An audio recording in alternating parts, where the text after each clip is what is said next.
Je le disais dans les titres, la filière ANACAD a bénéficié d'un financement de la Banque mondiale, un prêt de 207 milliards de francs CFA.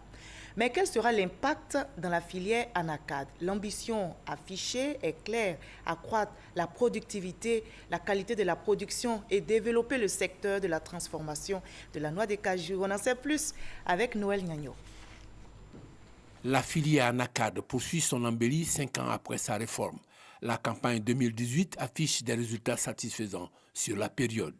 Nous sommes à 62% des objectifs que nous nous sommes fixés, à savoir 530 000 tonnes achetées à la date du 4 mai et 262 000 tonnes exportées.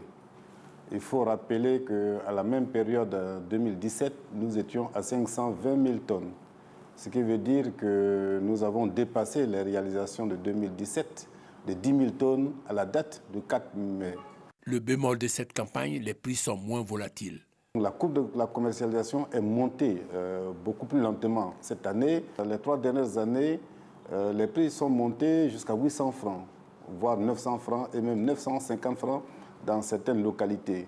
Alors cette année, les prix sont tassés autour donc de 500-600 francs. Devenue stratégique pour l'agriculture ivoirienne, sa durabilité préoccupe le pouvoir public. Voilà qui explique l'accord de près de 107 milliards par la Banque mondiale avec 4 composantes déterminantes pour le développement de la chaîne des valeurs. La première composante fait appel au renforcement institutionnel et gouvernance donc, de la chaîne des valeurs. La deuxième composante est donc l'amélioration de la productivité et l'accès au marché. La troisième composante, donc, c'est le développement des infrastructures industrielles pour la transformation et à l'appui et l'investissement privé. Et la quatrième composante est bien sûr la coordination.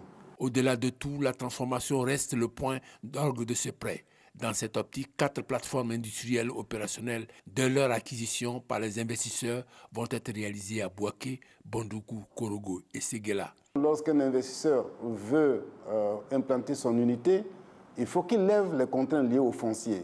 Il faut qu'il lève les contraintes liées à l'électricité. Il faut qu'il lève les contraintes liées à l'amener de l'eau, à l'adduction d'eau. Alors, toutes ces contraintes sont des contraintes parfois fortes et parfois insurmontables pour un investisseur qui n'est pas national. Et même quand il est national, ce n'est pas toujours évident. Donc, ces plateformes seront donc des plateformes totalement aménagées. Et lorsque vous voulez créer votre usine, vous venez avec les plans, tout simplement les plans dessinés par votre architecte. Vous implantez votre usine, vous implantez vos magasins si vous en avez besoin et vous commencez à fonctionner. Pour une meilleure gestion de ces plateformes, le Conseil du coton ANACAD invite les éventuels investisseurs à faire diligence.